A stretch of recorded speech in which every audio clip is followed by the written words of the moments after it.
জীবনের কোন পরিস্থিতিতে যদি এই দৃশ্যটা আপনার সামনে আসে যে আপনি যাদের থেকে সাপোর্ট পাওয়ার আশা রাখার পরও সাপোর্ট পাচ্ছেন না, আপনরাই দূরে সরে যাচ্ছে, মনে রাখবেন আপনার আল্লাহ আপনার উপর দয়া করা শুরু করেছেন। সুবহানাল্লাহ। ওই বিপদ থেকে আপনি যাদের সাপোর্ট নিয়ে উঠতে চাচ্ছেন, রব চাচ্ছেন আপনাকে কেউ না করুক সাপোর্ট, আপনার আল্লাহই স্বয়ং আপনাকে সাপোর্ট করতে চাচ্ছে বলেই মানুষকে দূরে সরাই দিচ্ছে। সুবহানাল্লাহ। জীবনে যদি কখনো দেখেন কাছের মানুষ দূরে সরে যাচ্ছে, বেঈমানি করছে, দুই নম্বরই করছে, চোখ উল্টাই ফেলছে, আপনি বুঝে নিবেন আল্লাহ তাআলা আপনাকে দুনিয়ার আসল চিত্র দেখাচ্ছে। আপনি যেন বুঝতে পারেন আপনার আপন বলতে আল্লাহ ছাড়া, আপনার আপন বলতে আপনার নবী ছাড়া আসলে আর কেউ নাই, আসলে কেউ নাই, আসলে কেউ নাই। আপনার ভালোবাসার অধিকার পাওয়ার একমাত্র আল্লাহর আছে, স্রষ্টা হিসেবে নবীর আছে। আপনার উম্মত হিসেবে আপনি ভালোবাসবেন আপনার নবীকে, আপনি আল্লাহকে ভালোবাসবেন, আপনার নবীকে ভালোবাসবেন। এই বুঝটা দেওয়ার জন্য আল্লাহ অনেক সময় দুনিয়ার এই বাস্তবতা আমাদের সামনে এনে দেয়। অনেক ভাই বোন, ভাই ভাই এমনও আছে মানুষের কথার ফাঁদে পড়ে, ভুল বুঝাবুঝির কারণে কিংবা মেজাজ গরম থাকার কারণে দুই চারটা কথার শিকার হওয়ার কারণে হয়তো কোনো একটা সময় দূরত্ব হয়েছে, কিন্তু এখন একজন আরেকজনের সাথে মিলতে চায়, বসতে চায়। ওনাদের মাথায়ও চলে আসছে বাঁচবো আর কয়দিন, বুড়া তো হয়ে গেছে, কিন্তু ভাইকে এখনো বুকে জড়াতে পারলাম না, অনেক দিন হয়ে গেল। বড় ভাইয়ের মনও সে তৃষ্ণা থাকে, ছোট ভাইয়ের মনও সে আকাঙ্ক্ষা থাকে, কিন্তু অনেক দিনের দূরত্বতার কারণে, লজ্জাবোধের কারণে তারা মিলতে পারে না। আমি আমার ভাইদেরকে, যুবক ভাইদেরকে অনুরোধ জানাবো, যদি এরকম কোনো ফ্যামিলি কন্ডিশন হয়, আপনারা যুবকরা মিলে, ভাইরা মিলে, চাস্তো ভাই জ্যাঠতো ভাইরা মিলেই আপনারা উদ্যোগটা নেন, ভাই ভাইকে যেন জড়াই ধরতে পারে, ভুল বুঝাবুঝি যেন শেষ হয়ে যায়। কথা বলেন ঠিক কিনা? বান্দা বান্দাকে মিলানোর কাজ করবে, আল্লাহ সেটা দেখে গুনাহ মাফ করে দিবে। সুবহানাল্লাহ। আমি শুনি না, আরো জোরে বলেন। মিলে থাকেন, কেউ মিলে থাকতে না চাইলে তার আল্লাহরে সে জবাব দিবে। আপনার পক্ষ থেকে আপনি ক্লিয়ার থাকেন, মানুষের উপকার করবেন, থ্যাংক ইউ পাওয়ার আশা রাখবেন না, করতে থাকবেন। কেন? সে আপনার রবের বান্দা, আপনি বান্দার জন্য করবেন, ওই বান্দার আল্লাহ আপনার জন্য করবে। আমরা অনেক সময় বলি তার এত উপকার করছি, সে আমার সাথে ডাইরেক্ট চোখ উল্টাই ফেলছে। বা এটা দুনিয়ার নিয়ম, আল্লাহ তো এটাই বুঝাতে চায়, এটা দুনিয়া, এটা জান্নাত নয়। আল্লাহর কাছে সবসময় একটা ফরিয়াদ করবেন, আল্লাহ তুমি আমাকে যতদিন ইচ্ছা এই দুনিয়ায় রাখিও, কিন্তু সে থাকাটা যেন তোমার পছন্দের হয়। আল্লাহ যতদিন আমার নিঃশ্বাস চলবে, সেই নিঃশ্বাসটা যেন তোমার পছন্দের সময় কাটে। আল্লাহ আমাকে তুমি যতদিন রাখবা সুস্থভাবে রেখিও, অসুস্থ বানিয়ে কারো উপর যেন আমাকে বোঝা না হতে হয়। কারণ অসুস্থ হলে অনেক সময় আপনরা পর্যন্ত ভর মনে করে। প্রস্রাব পায়খানা যখন অসুস্থতার কারণে বিছানায় করা লাগে, মানুষ ঘেন্না করে, এই ঘেন্নাটা দেখে রোগীরও নিজের অস্বস্তি বোধ হয়। কথা বলেন ঠিক কিনা? আল্লাহ আমি যেন সুস্থ থাকতে থাকতে ঈমান নিয়ে ইজ্জতের সাথে দুনিয়ার থেকে যেতে পারি, সে তৌফিক তুমি আমাকে দিও। মাওলা যতদিন আমি বেঁচে থাকবো তোমার বান্দা, জীবনের শেষ নিঃশ্বাস পর্যন্ত কখনো যেন কারো কাছে হাত পাততে না হয় আমায়, সেই রিজিকের ব্যবস্থা তুমি করে দিও। আল্লাহ গো, আমি যখন দুনিয়াতে থাকবো না, আমার সন্তানদের ব্রেইনে মনে তুমি এমন নূরের আলো দান করিও, তারা যেন মা বাবার জন্য অন্তত হাজার ব্যস্ততার ভিতরে একটু যেন দোয়ার হাতটা তোমার দরবারে তুলে এমন সন্তান ব্যবস্থা করে দিও। আল্লাহর কাছে এই দোয়াগুলা করা যাবে ইনশাআল্লাহ? আওয়াজ শুনি নাই। এগুলো কি আমাদের জন্য ভালো হবে না খারাপ হবে? যত উত্তম দোয়া আছে, সবচেয়ে উত্তম দোয়ার মধ্যে এগুলা অন্যতম উত্তম দোয়া। কি বলেন আপনারা? একমত আছেন তো সবাই? সবাই একমত আছেন তো?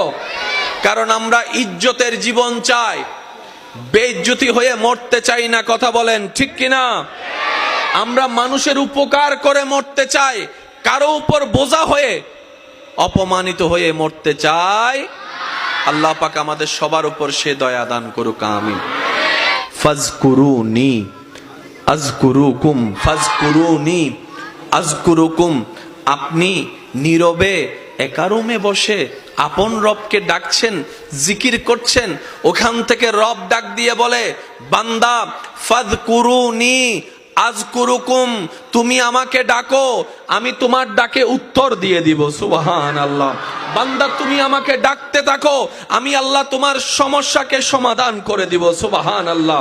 বান্দারে রিজিক কমতি হয়ে তুমি ডাকতে থাকো, আমি আল্লাহ রাজ্জাক তোমাকে রিজিক দিয়ে ভরপুর করে দিব। বান্দা যখন ডাকতে থাকে গভীর রাতে, রব্বুল আলামিন জিজ্ঞেস করে ফেরেশতাকে, ও ফেরেশতা, আমার বান্দা এভাবে ডাকছে কেন, তার কিছু প্রয়োজন আছে কিনা জিজ্ঞেস করো, আমি আল্লাহ দান করতে প্রস্তুত। সুবহানাল্লাহ। কারো ডাক রব আশা করে না।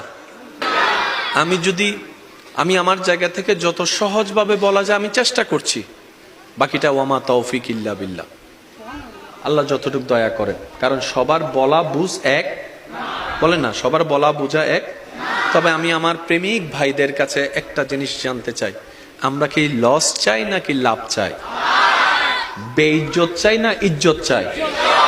অশান্তি চাই না শান্তি চাই?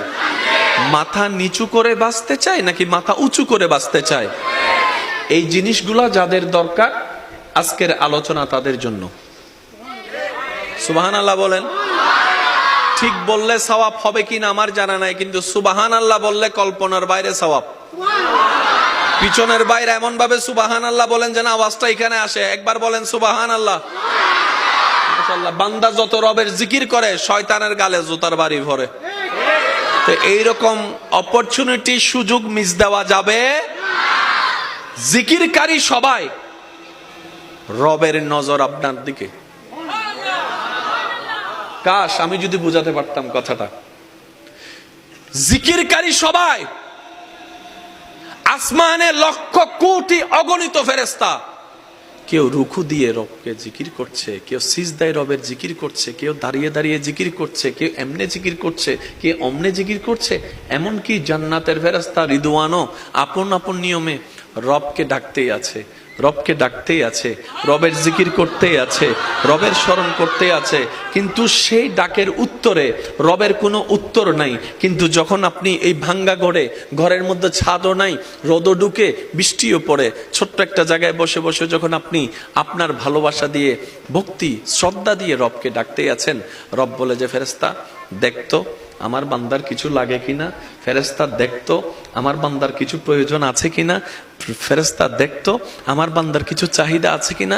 ফেরেশতা বলে, আল্লাহ এখান থেকে ডেকে ডেকে ফাটাই ফেলতেছি, আমাদেরকে একবার জিজ্ঞেসও করলা না কোন জায়গার কোন কোনায় বসে।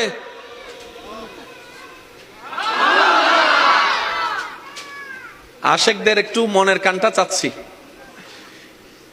পুরা সৃষ্টি জগতে পৃথিবী অনেক বড়, কিন্তু সূর্যের সামনে পৃথিবীকে রাখলে একটা ডিমের মতো। ওই বিশ্বজাহানের স্রষ্টা ফেরেশতাকে বলছে দেখতো আমার বান্দার কিছু লাগে কিনা। এবার ফেরেশতাই বলে, আল্লাহ সিদরাতুল মুনতাহায় তোমাকে জিকির করা হয়, প্রথম আসমান দ্বিতীয় আসমান সব জায়গায় তোমার জিকির, সূর্য করে তোমার জিকির, চন্দ্র করে তোমার জিকির, নেপচুন করে তোমার জিকির, প্লুটো করে তোমার জিকির, গ্যালাক্সি করে তোমার জিকির, এত সৃষ্টি তোমার জিকির করে, কারো কিছু প্রয়োজন আছে কিনা তো জিজ্ঞেস করো নাই। কোন জায়গার কে? এই বিশ্বের মধ্যে সূর্যের চাইতে অনেক গুণ ছোট পৃথিবী। এই পৃথিবীর মধ্যে কিছু দেশ, কিছু মহাদেশ বাংলাদেশকে গিলে খেয়ে ফেলতে পারবে এমন অনেক মহাদেশ আছে। এত বড় বড় মহাদেশের চাইতে ছোট একটা দেশ, এই দেশের 64 জেলার একটা জেলা, এই চট্টগ্রামের এতগুলা থানার একটা থানা। জোরে বলেন, আরো জোরে। এই থানার এতগুলা জায়গার মধ্যে একটা জায়গার কোণার মধ্যে বসে আছে, আর তুমি ওখান থেকে শুনছো। রব বলে যে ফাজকুরুনি আযকুরুকুম, আমি ওয়াদা করেছি আমার বান্দার সাথে, বান্দারে তোর ডাকতে দেরি হবে, আমি রবের উত্তর দিতে দেরি হবে না। ফাজকুরুনি ফাজকুরুনি ফাযকুরুনি, বান্দা তুই আমাকে বিপদে পড়ে স্মরণ কর। আযকুরুকুম, আমি তোকে বিপদ থেকে উদ্ধার করার মাধ্যমে স্মরণ করব। সুবহানাল্লাহ। ফাযকুরুনি, পারিবারিক অশান্তি হলে আমাকে একবার স্মরণ কর। আযকুরুকুম, শান্তি দিয়ে আমি আল্লাহ তোকে স্মরণ করব। সুবহানাল্লাহ। ফাযকুরুনি, তুই অভাবে পড়ে স্মরণ কর। আযকুরুকুম, আমি সচ্ছলতা দিয়ে তোকে স্মরণ করব। ফাযকুরুনি, তুই অসুস্থ হয়ে স্মরণ কর। আযকুরুকুম, আমি আল্লাহ তোকে সুস্থতা দান করে স্মরণ করব। সুবহানাল্লাহ। ফাযকুরুনি, বান্দারে তুই ঋণের মধ্যে পড়ে আমাকে স্মরণ কর। আযকুরুকুম, ঋণ থেকে মুক্তি করার মাধ্যমে আমি আল্লাহ তোকে স্মরণ করব। ফাযকুরুনি, মজলুম হয়ে অত্যাচারিত যদি হস তুই আমাকে স্মরণ কর। আযকুরুকুম, ন্যায় বিচার করে এর মাধ্যমে আমি আল্লাহ তোকে স্মরণ করব। সুবহানাল্লাহ।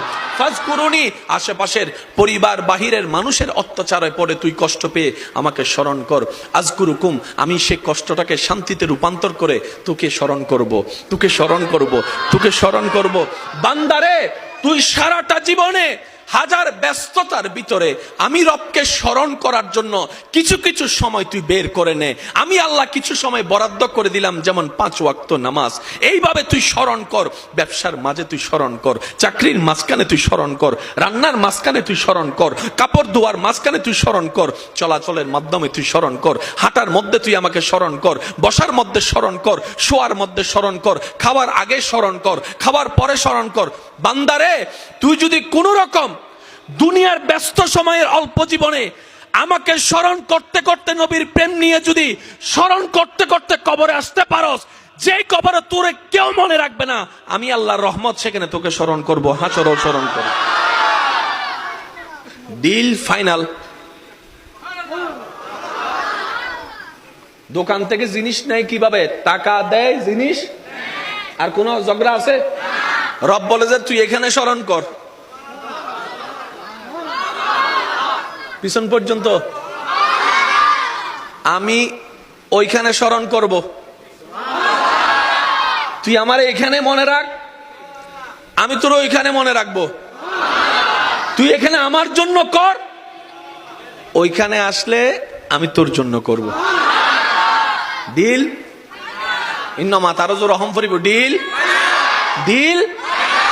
এই ডিলটাকে যারা ডিলে রেখে কবরে যেতে পারে, ইজ্জত তাদের জন্য, রহমত তাদের জন্য, সম্মান তাদের জন্য, নবীর সুপারিশ তাদের জন্য।